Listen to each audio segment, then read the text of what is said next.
So we just finished watching the video for Behind Closed Doors, and pretty much it talked about how kids, they see their parents fighting.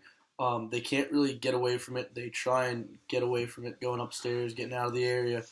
But at the end of the day, they still find out about the fighting from the parents, and it leads back to them thinking that they are the reason for it. They become depressed, and that is in several stages, and then it affects their frontal lobe, and they start to get more depressed and eventually harm themselves. Like I saw in the video, one girl said she started cutting herself. So pretty much my thoughts on that are, this stuff's happening all the time, but what can we do, growing up as kids, or maybe even as parents eventually, to try and stop this from happening and making sure that our kids feel as though it's not their fault and that the parents actually have to solve the issue themselves.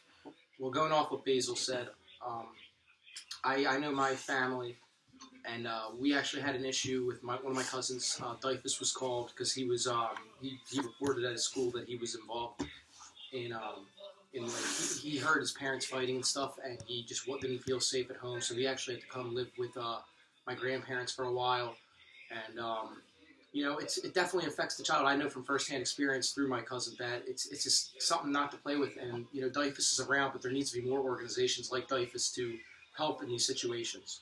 Yeah, and I remember like a month ago I saw in the news there was a family in California, a couple. They had like 13 kids, and apparently they chained all 13 of their kids to beds and like wouldn't let them leave, and like they starved their kids like as a punishment or something.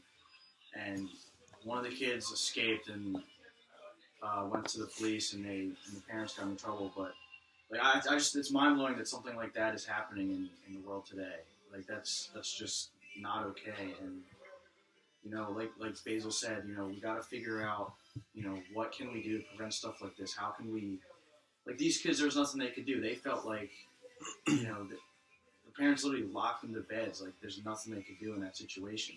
Thankfully, one of them escaped. Like that's just crazy to me. And we got to figure out a solution to this. Yeah, and Matt made a bunch of good points there. Also, I saw in the video the one kid. He came home happy. Told his mom, "Hey, I made the team." He did something that he really wanted to do. But at the end of the day, when he walked in, the parents had just got done fighting. Dad didn't want to talk about anything or talk to anyone. Mom was sitting there depressed. And the kid coming in with a positive attitude just got completely knocked down because the energy in the room was just negative. It was pointless. So, yeah. You guys got any last words? No, I think we're out of time.